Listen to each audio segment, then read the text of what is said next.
Within about 2 months, we're going to be opening up some cages and going, oh my gosh, some baby northern. Cold never bothered me anyway.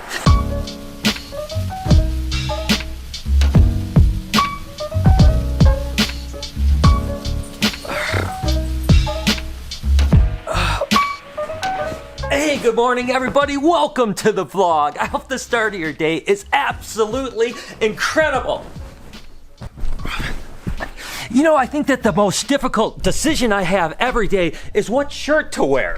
I mean, the one thing that I really love is kind of just always having really different cool shirts. As a matter of fact, sometimes I think it's funny. Just between me and you know, Noah will go out and he's got a $150 Supreme shirt on, and I've got these shirts that people compliment me on all the time when we're out and about. And these guys usually are costing me $12, maybe 15 bucks. So I don't spend a lot, but I love getting shirts. So I don't know, you know, I can always go with the Rick and Morty, but I don't think I'm going to do that today. I love this chameleon shirt, but I don't think I'm going to do that this day. I think, you know what? I am a huge Disney fan. I think I'm going to go ahead and pull a Mickey Mouse. And I am all showered and ready to head over to the shop. What do you say we get on the road and see what's up?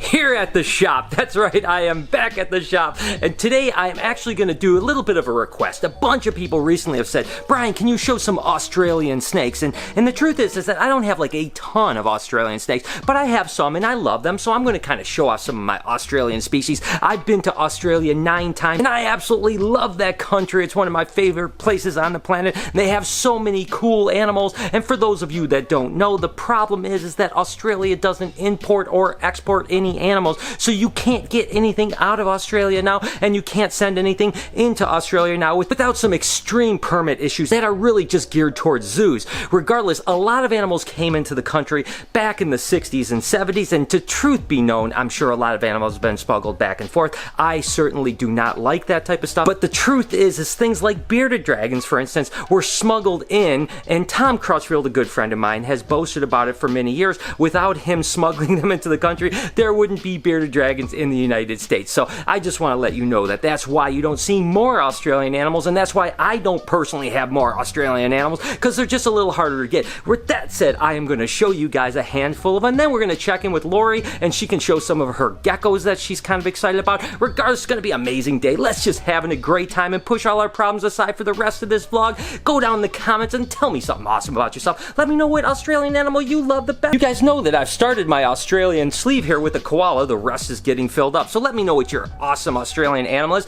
In the meantime, let's just go ahead and jump right into it. I'm going to go ahead and get started with the Woma pythons. I have always loved Woma pythons. As a matter of fact, I've told the story before that this was one of the first kind of big investment animals that I ever made. They came from a guy named Don Hamper that bred them down in Columbus, Ohio, and he was one of the very first people to be breeding Woma pythons in the country. So when he had them available, they were $15,000 for the pair. I had to scoop a pair up, and I remember being so freaked out about it, but I was in love with them, and I've been working with them ever since. That's probably 22 years ago, so I've had a love affair with them for a long time, and I've been lucky enough to produce these guys the majority of that time. I would say for the last 15 years or so, I've been producing them on and off, and this year looks like a good year for us because we've got 3 or 4 females that are looking really good, including this big mama here. This girl is actually one of my old girls. She is 20 years old. I mean, it's amazing, and they are so cute. I love those little things above their eyes, like little eye marks. I mean, they're so cute. Now, again, these guys are endemic to Australia, and you're typically going to find them on the west side of Australia, although they will range into like the southern part of Queensland, even northwest New South Wales, but typically these guys are going to be found on the west side of Australia. They're definitely not as common as they used to be, but one of the things that's interesting about the Womas, the Aspidite ramsii, is the fact that both those and the black-headed pythons don't have the heat pits that all other pythons have, which makes them rather unique.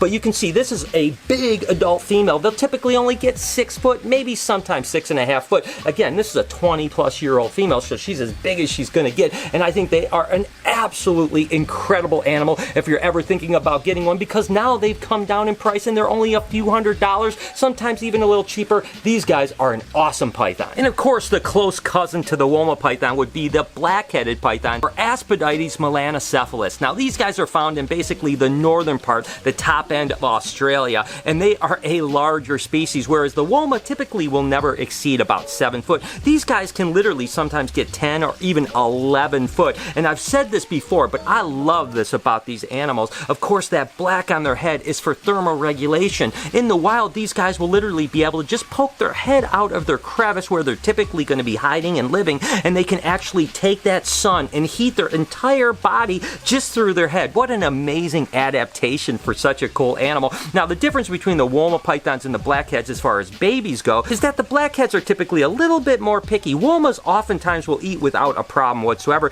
These guys can sometimes be a little fussy, and it takes a little time. As a matter of fact, a lot of people say you might have to assist feed these guys for up to 6 months before they readily take rodents in captivity. Now, these guys aren't being bred nearly on the level of Woma pythons here in America, but there are some people that are having success, and I was fortunate enough to pick up Snap, Crackle, and Pop. This happens to be Crackle. Then there's carpet pythons. Now, with a lot of animals that are native to Australia, they are literally only native to Australia because that is an island, obviously, and the ecosystem has developed differently there than the majority of the surrounding countries. When it comes to carpet pythons, they do range up into Indonesia, but the Australians certainly are different, and there's a bunch of different localities. This would actually be a jungle carpet. Now, the original jungle carpets in Australia are from the Atherton tablelands. The truth is, like I had mentioned, when it comes to animals coming into America, they were in long ago, or some have been smuggled, and no one really knows. And the truth is, the vast majority of the jungle carpet pythons that we see in America and even in Europe are typically intergrades with diamond pythons, or sometimes even intergrades with other localities or subspecies of carpet pythons from Australia, because we're just really going for the darkest black and the brightest yellow, and through generations, some of the most beautiful animals are typically intergrades. Regardless, carpet pythons can range from small animals that only get,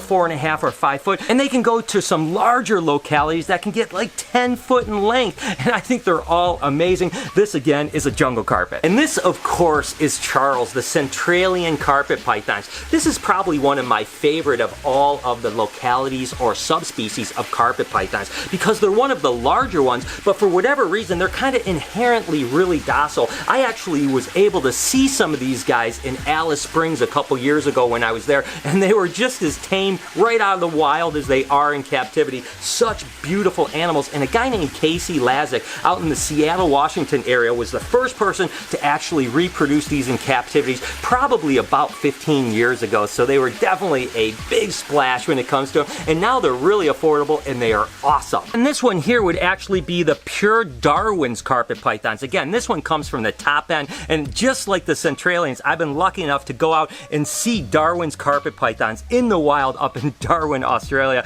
and they are so cool. Now, these guys are a little bit smaller than the Centralian carpets, but they kind of have that similar kind of rich look to them. They're a little bit of a cross between, say, the coastals and the Centralians as far as the color and the personality as well. And these are the actual locality where the first albino carpets ever came in. So the actual pure albino carpets that haven't been integrated into other things actually were Darwin's carpet pythons. Then you have these small pythons here, and I've talked about them before. These are from the genus Anteracia, and there's spotted pythons, children's pythons, Stimson's pythons, and even anthill pythons, all in the Anteracia genus. This happens to be a spotted python, and I told you guys a while ago that I'm getting a group of some other animals, so I'm getting some more spotted pythons, some Stimson's pythons, children's pythons that I'm super excited about. I was supposed to get them last week, but I think they're going to come in this week, so it's really cool. So again, these are a smaller python, and they're really incredible, and much like the carpet pythons, there's a ton of locality, stuff like the wheat belts, and oh my gosh, when I've been over Australia, and my buddy Peter Birch from Criticam has the most amazing Anteracia collection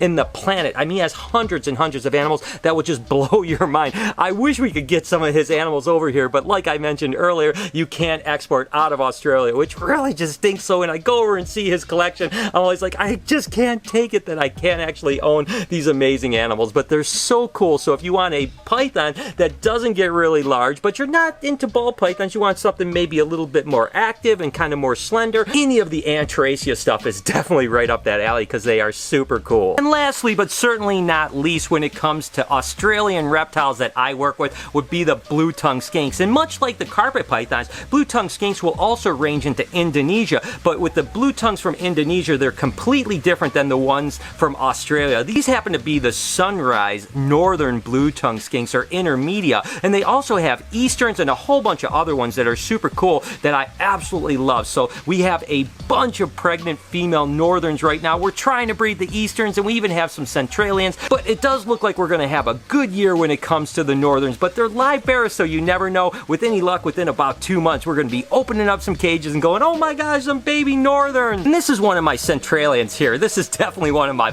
favorite species of all the skinks. These are a multifasciata, and just look at the color on that thing. And I love the fact that their tongue flickers so much faster than the other skinks and so much more readily. I just think they're the cutest thing. They're like little chubby monkeys. They're absolutely amazing. So that basically wraps up my Australian animals. I hope I can add some more over the years because I absolutely love Australia, and that is the mecca when it comes to reptiles, especially the venomous stuff. But for now, let's go ahead and check in with Lori and let her show us some geckos. Well, I have had a super crazy week, and I have been working really hard on trying to get a bunch of stuff up on the website that hasn't been on the site. And the main thing I've been working on this week is leopard geckos. This guy's really neat. Actually, he'll be on the site this weekend. He is a bold stripe, but look at how cool he is. I love it when you get those really cool patterns, and he's got nice color too, and even the head on him. It's just the little things that make a big difference with these guys. And the cool thing is when I'm taking these pictures and putting them up, I do to Jessica all the time, like, oh my god, this guy's really cool, watch, he'll sell fast. And I'm not gonna lie, within a day or two, they sell. It's pretty funny. So I'm kind of psychic when it comes to that. This guy is really cool. He is on the site. Super Hypo Snow White and Yellow. Now this guy goes really light. If you look, his coloring is super light with the yellow and the white, and then just the few little dots on his head. With these light geckos, how you can actually see their eyes through their head. So it looks like there's, you know, green markings, but in reality, what you're seeing there are his eyeballs right through his head, which is kind of cool. Another thing that we produce quite a few of are these pied ones. So random geckos, but they have little pied marks, which is white markings on their nose or head and stuff like that. This guy is a pretty cool example. He's a little light, so it's harder to see. He is a Mac Raptor white and yellow, but if you look, his whole little nose is all white, and he's got quite a bit of white on his head. So he's kind of neat, and he has a really cool pattern to him too. This is a really pretty one that we have on the site. He's got some really nice orange that he's keeping on him, which is a nice contrast with the black and the like bluish coloring in his tail. But look at his little spotted head. How cute is that? How can you say no to a face like that? The things that jump out to me are things that are different. It could be the same morph that I look at, but the little differences pop because I look at so many. Well, I really like these dark ones that we seem to produce. And this guy, look at how neat he is. He is much darker than most leopard geckos are, which I think is a really cool trait because it's so different. And look, he's got super spotting on his head. This is a snow patty stripe, and he's also het for Tremper. But to me, I'm one who kind of likes the darker ones because you don't see them as much. And so I think he's pretty cool. And again, on the site. So the work is done at the shop, and there's actually a cool little ice festival that's going on in the town right down the street from us. So we figured we'd come check it out with some cool ice carvings and stuff like that. Look at that. Look how cool that is. Look at, there's a block of ice for me, Laura. That's the one I was supposed to carve of you. This is you. This is my artwork right here. Hey, look at that. It's so freaking awesome. Oh, wow, got snowflakes in it. Inside of it. Yeah, look at that. Oh my gosh, that's so freaking cool. Wow, this is cool. That's a big block of ice. But it's hollow. It's hollow. Can you go inside of it? No. It had a fire in it. Look. Huh. Yeah, they actually must have started a fire inside of here. You can see it right there. Yeah, and that must have been awesome. It's like a chimney, like an ice chimney. Oh my gosh. Can we do an ice chimney in our backyard? Yes, of course. I'm gonna take this one with me. Let's go look at the other ones. It's a robot. What's this one? Any idea? No. That's Lego cool. guy. The Lego guy. That's awesome. Oh, it's Santa Claus. Is it maybe? Oh my God. Are What you is it? kidding me? What is it? That's Mr. Potato. I thought it was like a beard down here, a hat. I thought, okay. Santa Claus, get your glasses. Is it a teddy bear? Teddy bear? Maybe some kind of bear, yeah. All right. It's okay, redeeming yourself. This is ABC. This is you. Oh, you know what that is? Is it a minion? No. What is it? It's one of the aliens from Toy Story. Oh. A stormtrooper. Yes? It's a robot. Oh, check this one out over here. This one's awesome. Wow, that's cool. Oh, look at this one. This one is you, Lori.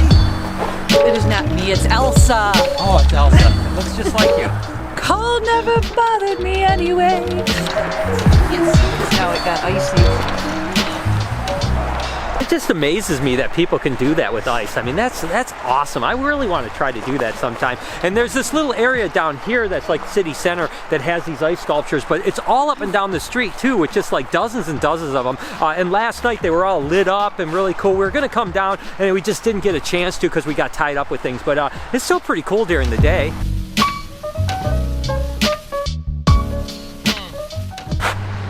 It's Frosty. It's Frosty doing the belly slide. Oh yeah. See, and the kid's on his back. Ah, that's awesome.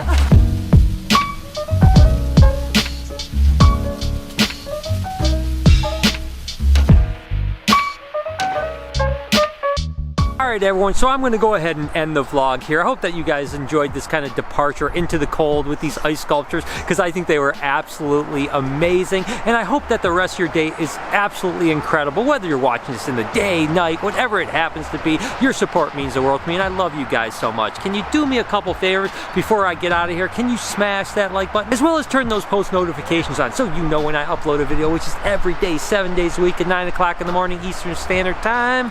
Remember to be kind to someone, and I promise I'm going to see you guys tomorrow.